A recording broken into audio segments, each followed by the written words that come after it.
ang Magtaon River nag-overflow na guys. Oo, kadamit lubi. Boy, ano na? Okay la. At madaya bobo ang mamali na, okay lang. Okay lang, ano. Nag-evacuate na po sila. Ano na po nangyayari sa bagyo? Manong ang mga paninda namin, mga gulay. Mga basa na. Inilipad ng mga hangin. Kaya pinulot na lang namin. Kaya di nahira. Dayuyang Dilipat namin. nag-evacuate. Guys, baha na naman po dito. Kawan! Sana kami ni Bibibing! Ito mo na hinalin. Pinabaha kami! Ta. Wala kaming makain! Ay! Shout out sa mga taga-Luzon! Ito na po guys yung sitwasyon ng Barangay Magtaon. Dito po sa elementary, baha na rin po guys. Pati po yung iba pong mga classroom na pasok na po. At dito po guys, pag ganito pong baha sa amin, kasama na po. Ito po talaga guys yung inaabangan ng mga tao, yung mga inaadod na niyog. Kasi gagawin nilang kopras yan. Sobrang laki na po ng baha. Ayan guys, oh.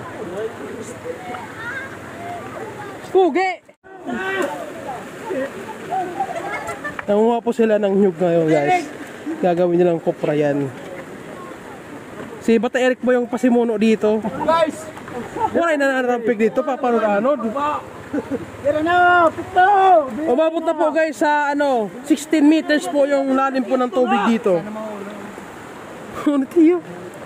Ay, ito na hon! Boy, ano buhay namin, pare? Ay, Manong!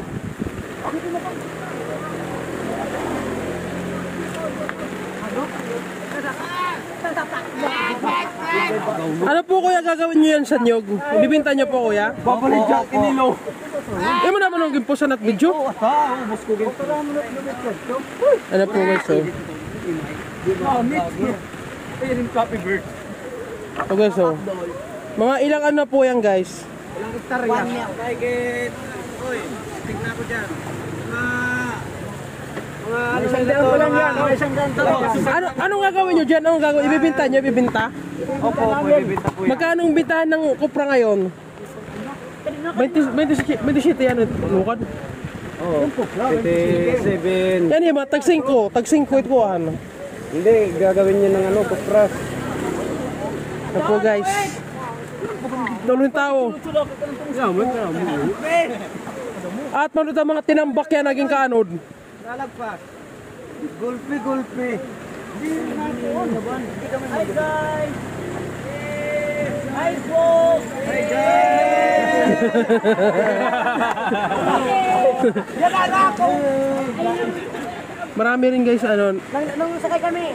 marami rin naliligong bata dito eh. Magpapaan. Pero ito na po ang sitwasyon ngayon ng school natin. Magtaon Elementary. Baha na po.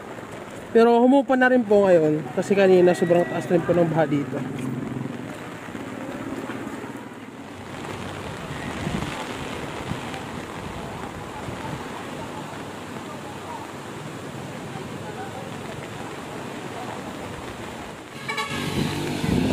Apo, Superstar papuntang G1 Eastern Samar.